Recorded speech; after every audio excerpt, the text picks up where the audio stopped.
வணக்கம். இப்போ இருக்கிற எந்த கட்சியுமே, யாராவது அவங்க கட்சி உறுப்பினர்கள், இல்ல கட்சியில இருக்கிற தலைவர்களோ, யாராவது தப்பு பண்ணாங்கன்னா, அவங்கள கேட்கறதுக்கு யாருக்குமே தைரியம் இல்ல. கேட்க மாட்டாங்க. கேட்டுட்டாங்கன்னா, அவங்களுக்கு பிரச்சனை ஆயிடும். அவங்களால பதவியில இருக்க முடியாது. இது எல்லாத்துக்கும் காரணம் அவங்க பவர்ல இருக்கணும், பணம் வேணும், மத்த சலுகைகள், பெண்கள் இதெல்லாம் வேணும். இதுக்காக அவங்க யாரு எந்த தப்பு பண்ணாலும் எதுவுமே கேட்கறதில்ல. இதுதான் இன்னைக்கு நிலைமை. எல்லா கட்சியிலயுமே. இதுக்கு விதிவிலக்கா 5ஆம் தமிழ் சங்கம் எல்லா இடத்துலயும் யார் எங்க தப்பு பண்ணாலும், அவங்க எல்லா இடத்துலயும் கேட்கறாங்க. எங்க தப்பு இருந்தாலும் அத கேட்கறாங்க.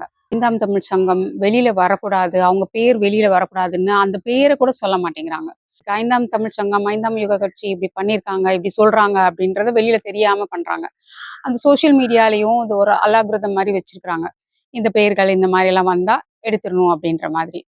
ஸோ, இந்த தப்பு பண்றது, தட்டி கேட்கறது இது எல்லாமே நம்ம 5ஆம் தமிழ் சங்கத்துல தான் இருக்கு. அவங்கள ஃபாலோ பண்ணுங்க. அவங்கள கேளுங்க. அவங்க சொல்ற விஷயங்கள் எல்லாம் கேட்டு பாருங்க. அவங்க சுயேட்சையா நின்னா, அவங்களுக்காக நீங்க துணை இருங்க. அவங்க கூட இருங்க. இதுதான் நம்ம நாட்டுக்கு நாம செய்ற ஒரு பெரிய தொண்டு. நம்மளுக்கு கிடைச்சிருக்கிற கடைசி வாய்ப்பு இதுதான். இப்ப நம்ம சரியான தமிழர தேர்ந்தெடுக்கலைன்னா, நம்ம தமிழ் ஆட்சி நடத்தவே முடியாது. நடத்தவும் விடமாட்டாங்க. ஆனா நடக்கும். தமிழர் ஆட்சி தான் இனிமேல் நடக்கப் போகுது. மத்த மாநிலத்தவர்கள்லாம் இந்த ஊர்ல இருக்கக்கூடாதுன்னு சொல்றீங்களா? அப்படின்னு கேட்கறாங்க. இருக்கலாம். எல்லா மாநிலத்தவர்களும் இங்க இருக்கலாம். ஆனா, தலைமையா இருக்கிறது தமிழர்களா தான் இருக்கணும். அப்பதான் தமிழுக்கும், தமிழ் மண்ணுக்கும், தமிழர்களுக்கும் எல்லாமே கிடைக்கும். எல்லா வளங்களும், எல்லா செல்வங்களும் உலகமே சுபிட்சமா இருக்கும். தமிழர்கள் நல்லா இருந்தா எல்லா இடத்துலயும் உலகமே நல்லா இருக்கும். எல்லா படத்துலயும் பாருங்க, பிண்டாரிங்களே சொல்லியிருக்கிறாங்க.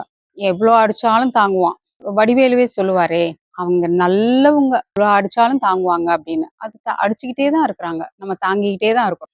பிண்டாரிகளே சொல்லியிருக்கிறாங்க. இட்லி கடை படத்துலயும் அப்படிதான். அவன் திருப்பி அடிக்க மாட்டான். ஆனா நம்ம எவ்ளோ அடிச்சாலும் தாங்கிக்குவான். அப்படின்ற வசனங்கள்லாம் நெறைய படத்துல வரும்.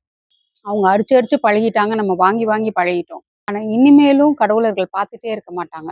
நம்ம கடவுளர்கள் நம்மளுக்கு துணையா இருக்கிறாங்க. இந்த முறை சத்தியயுகமும், மீனயுகமும் சேர்ந்திருக்கிற இந்த தடவ நம்மள வீழ்த்த முடியாது. நன்றி, வணக்கம். தெரியாம செஞ்ச தப்புக்கு தான் மன்னிப்பு. தெரிஞ்சே செஞ்ச தப்புக்கு மன்னிப்பே கிடையாது. என் ஜென்ம விரோதி வேணும்னு நான் மன்னிச்சிடுவேன். ஆனா கூடவே இருந்து குழி பறிக்கிற துரோகியை மன்னிக்கவே மாட்டேன்.